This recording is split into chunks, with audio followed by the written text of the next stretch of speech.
Welcome to the Biz Gone Social podcast. We help entrepreneurs navigate how to get known, get customers, and get the edge over their competition. Here is your host, Lorraine Duncan.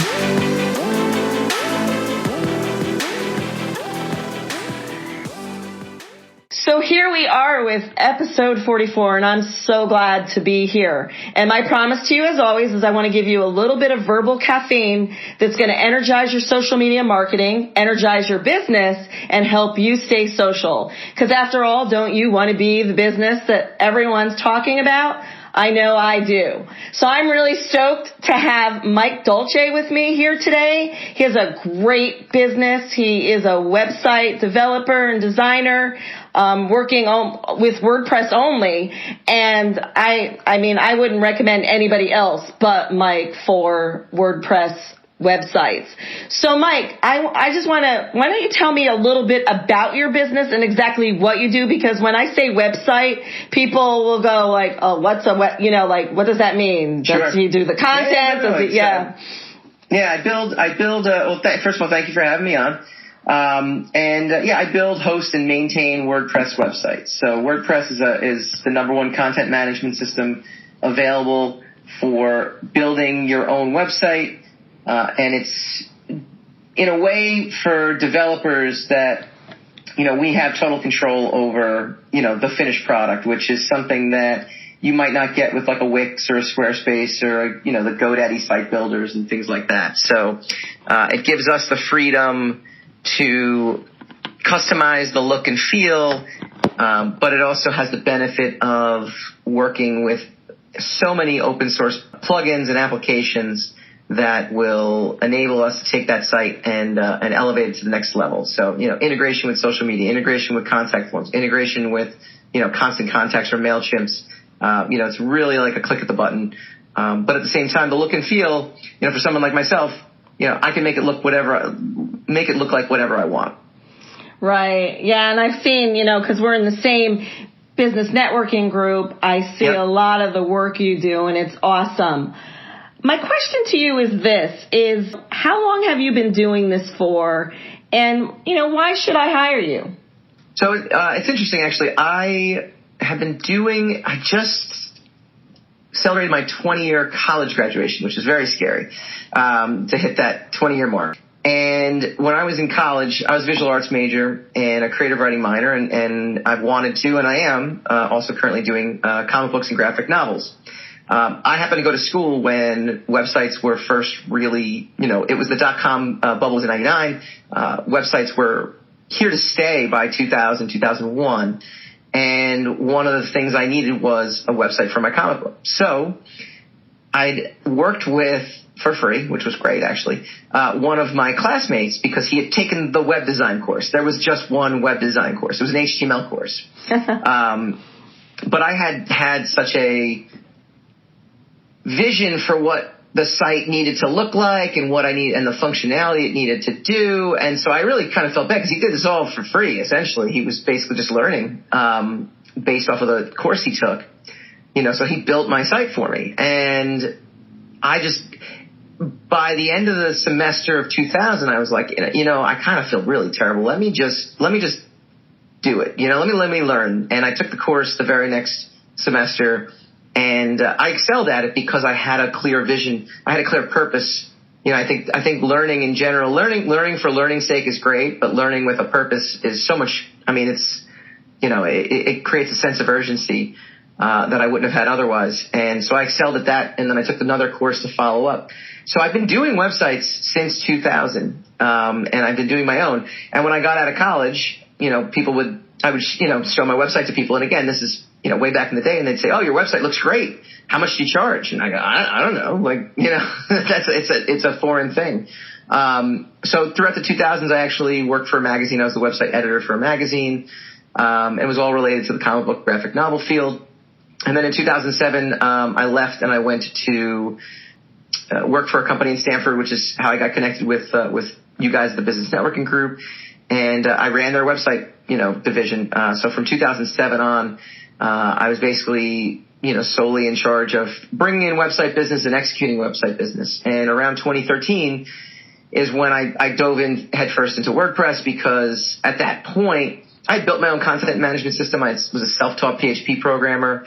I had done a lot of like the groundwork that is the basis for WordPress. But what I needed to do, which whenever you get into business, you need to scale.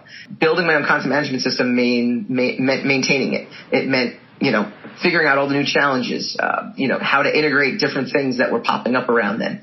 Cybersecurity became an issue around then. And so at that point, WordPress gave me this, well, you know what? It's open source. It's an open source CMS. People are developing this all over the world.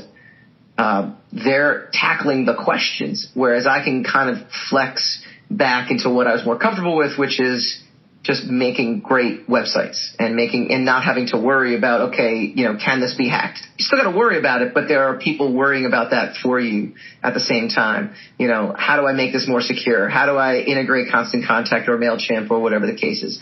How do I make this more SEO friendly? All those questions were already being answered. So it accelerates the curve. And in 2015, thanks to our business networking group and the world of networking groups, I was able to leave my company because I was bringing in the business. I was executing the business, and I said, I might as well be doing this for myself.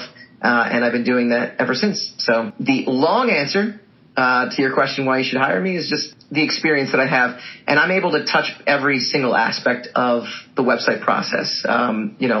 Do I design everything? Not all the time. I work with great graphic designers, but I was a graphic designer major in college, a visual arts major in college. Do I develop everything? Yes, for the most part I do. I work mostly with the back end. I do have some other developers I can reach out to if I get spillover, but I understand the undercurrent, and I've worked with a lot of developers, and they just don't know as much as me. They really don't. Like, I've noticed that. Like, they don't completely grasp every side of what it takes to build a website. Yeah, no, I've seen the back ends of some people's websites, and you just know that they don't know. So, right.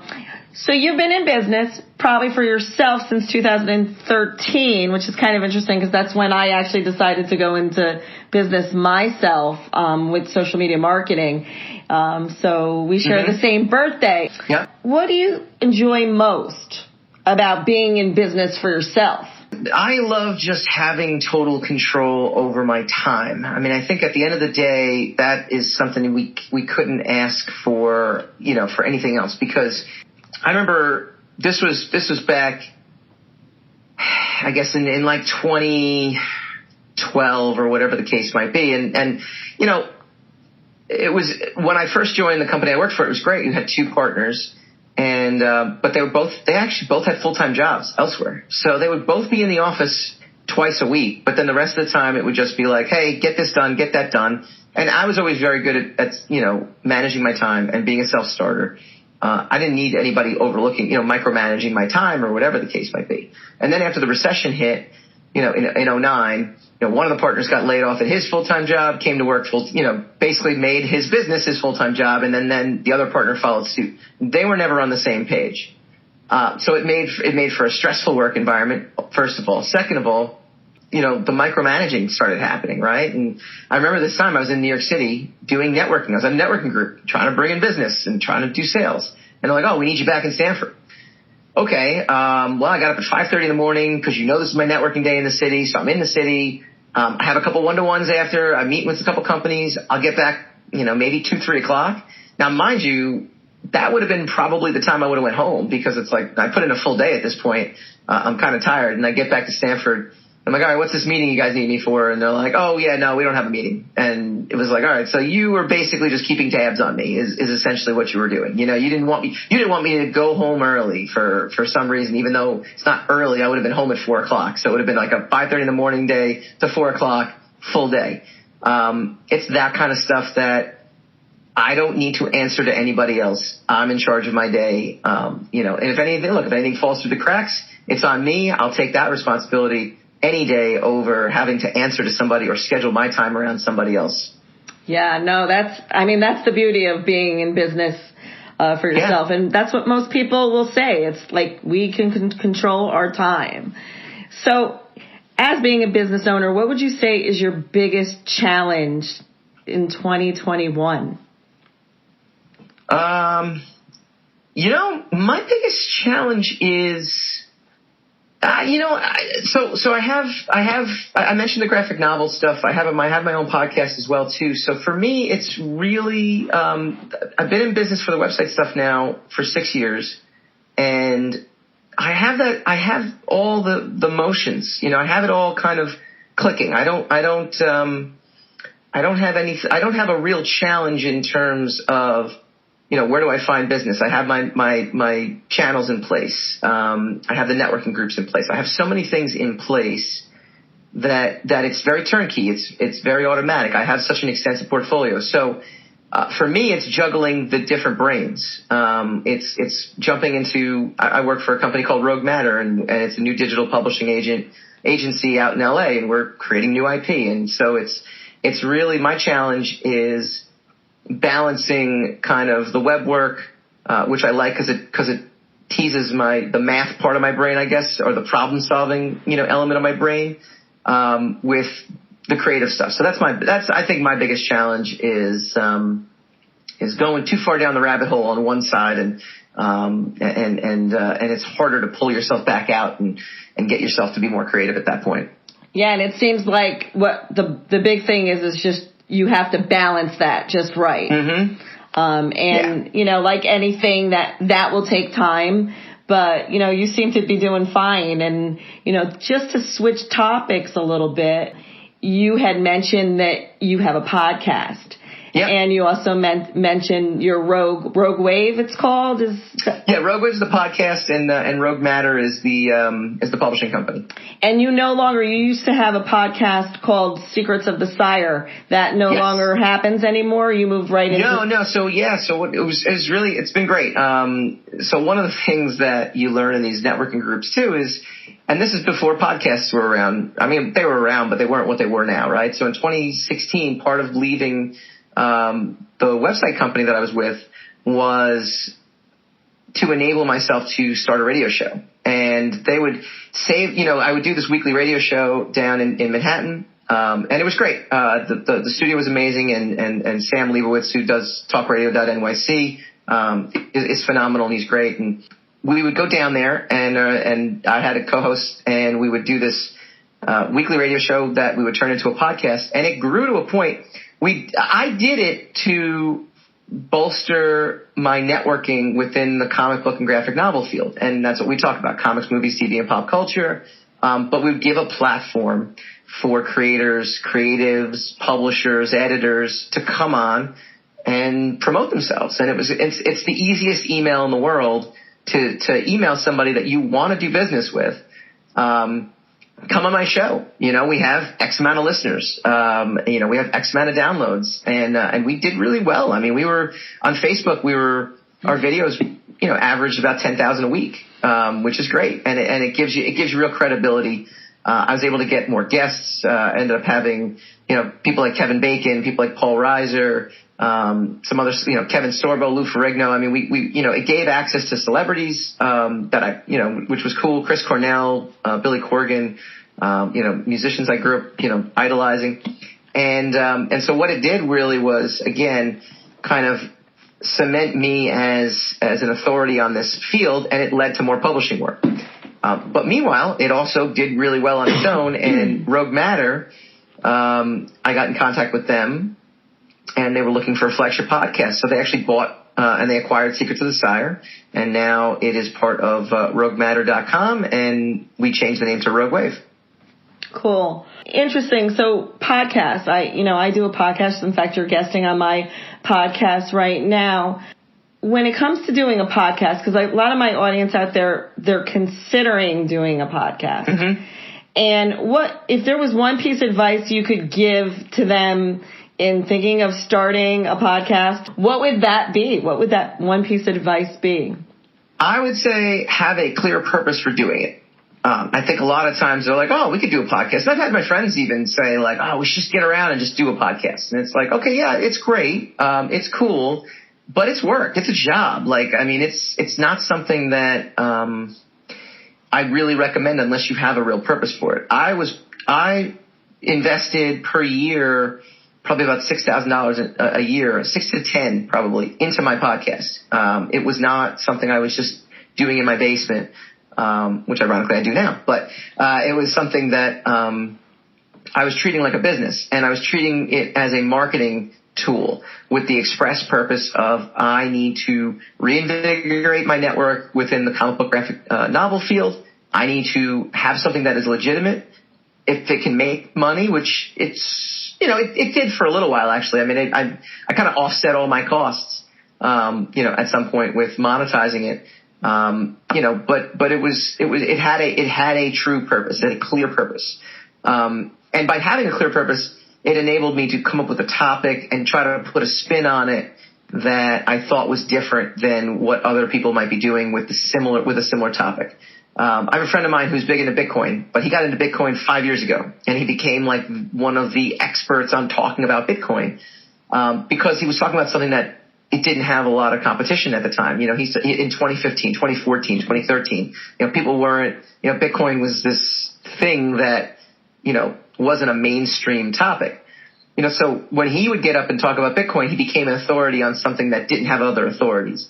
The comic book pop culture field, it's a very competitive field. And it's not as if I went, I do have the luxury of having been published for, nearly 15, 20 years now at this point. So I do have some sort of, insider information, some sort of inside track on it. But there are so many people just like me who have made comics and are talking about that. Or they go see the Marvel movies and they know the comic book history, and so to be able to kind of, put your unique spin on it, I think is really important. So A, come up with a reason and make sure it's a real reason because it's work, it's a job.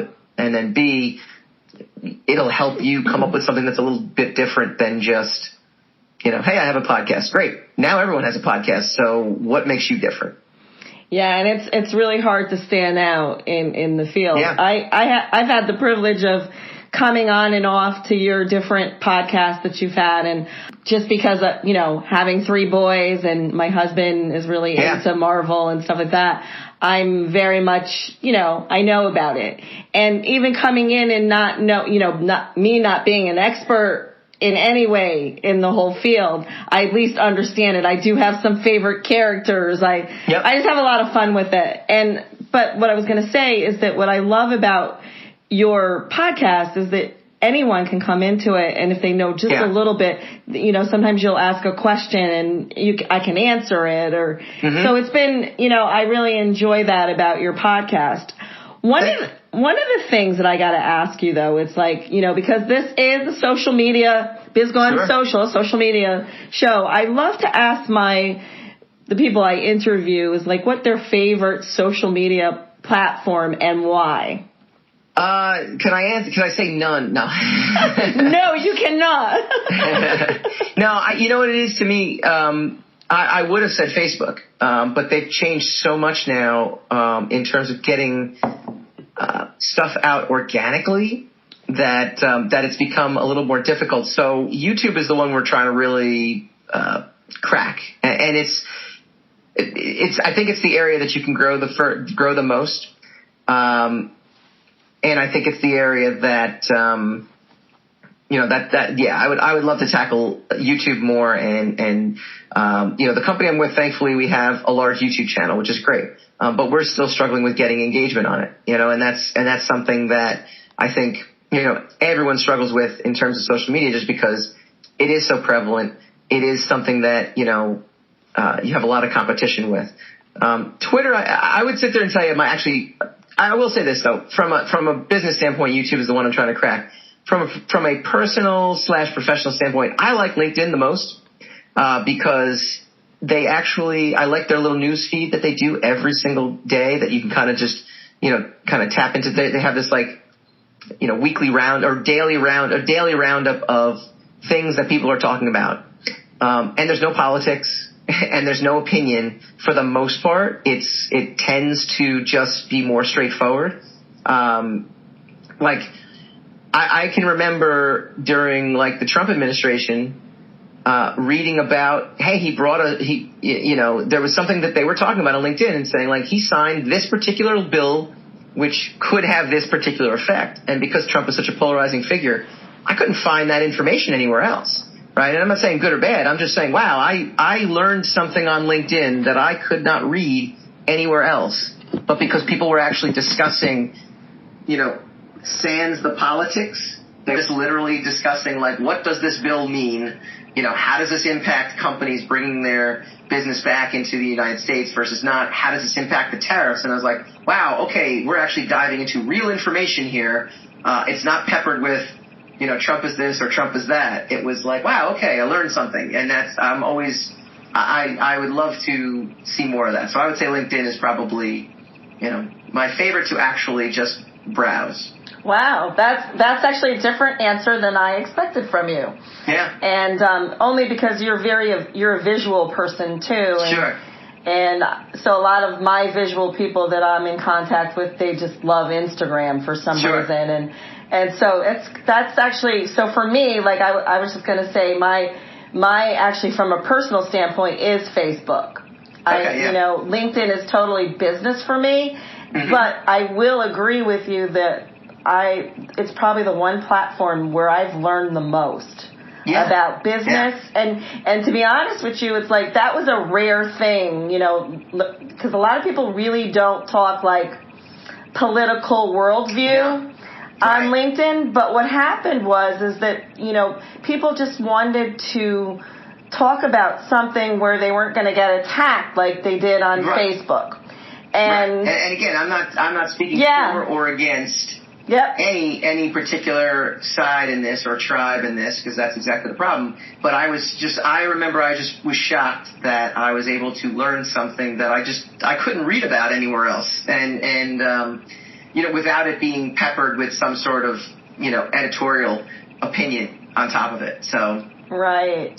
Yeah. Well, I want to be mindful of your time, but thank you so much. But what I do want to I want you to share, I should say, is that, that Mike is very creative. That's what I know about Mike. And what I want to say is that he just learned a way to sort of bridge the gap between website design and comics. And you have this new product that you're going to be offering, or you started to offer. Yeah. Do you want to share a little bit about that? Because I think it is state of the art. It's really going to be, I think it's a winner, to be honest with you. Great. No, yeah, thank you. Yeah, we just completed it. It's one of my longstanding clients. It's actually one of my first clients when I went out on my own, is YorkLab.com. And it's York Analytical Labs. They're a lab company, but the CEO, Michael Beckrich, is always an out-of-the-box thinker. He and I actually have become, both business, professionals together, but also friends together, through music. He's a big music guy. I love music and seeing live music, live shows and live music in general. And he's been wanting to do this for a while, and it's something that, I've thought about for a while, which is to create custom comic books around his business. And so we were able to we literally just launched last week the brand new York Force, which is taking his couriers. So, again, his business is soil testing, water testing, air testing, and it doesn't sound as exciting as maybe, what you would think would be the basis for a great comic book. But what he does have, are these couriers that, to him are the superheroes of his business. And so we were able to take them, turn them into, fictionalized versions of themselves, give them cool superpowers and create a villain, who's called Dr. Chaos, which is, obviously the one thing that can happen at any time, in his business. If a delivery and a pickup get delayed, it could be, I don't want to say life or death, but for their business, it's life or death. If they can't get a soil sample back to the lab in a specific amount of time, if they can't pick it up in a specific amount of time, that can set other businesses that rely on them back, and they always come through. And so we created the York Force comic book. You can go to yorklab.com/York Force, and it'll go to that particular comic book, and you can read it for free. On the site, you can request a physical copy. We actually printed up physical copies as well too, and it's just it just shows another reason why, York Analytical Labs just thinks outside the box and is such a great marketing tool for them in terms of, why are they different? What's the differentiator for them? So it's something I'm definitely going to offer. They decided to do a 16-page comic book with, full color. But we could do something as little as just a one-page, strip that kind of introduces your business. That's awesome. Yeah, I'm actually thinking of doing that because I've just been, a lot of people keep on calling me the super LinkedIn ninja. And I was thinking, we could have a really good comic thing going on there. Yeah. No, absolutely. And we could have maybe Zuckerberg as being the villain. But I don't know. I definitely want to do it though, because I'm really into I just think that would be such a neat thing to have on my website and do some fun things with it. So here's the deal. If you need a WordPress website, which I highly recommend, or if you just want to think a little bit outside the box and create a little comic for yourself, I will definitely put all Mike's information in the post below. Also, you can reach him at, what is it, MBA, what's it? MBDstudiosinc.com. You can also check out all my comic book stuff over at SireStudiosInc.com. And go check out RogueMatter.com because that's actually a really exciting new business I'm a part of, and it's kind of the culmination of kind of everything I've been working for over these years. And your podcast airs on Wednesdays at what time usually? 8 Eastern. You can go to Rogue Matter Podcasts on Facebook. You can check us out at YouTube, youtube.com/RogueMatter, and it's available on all major podcasting apps after the show's over. Awesome. Well, thank you again for being a guest on my show. Yep. Thank you. And for all those out there, remember, if you need any more information about Mike or something that he's doing, you feel free. If you can't get to his information, you can email me at Lorraine@bizgonesocial.com. And until next week, I'll see you soon. Thanks for listening to the Biz Gone Social podcast. Find us on Instagram at BizGoneSocial for extra tips. Check back weekly for new episodes. Until next time, stay social.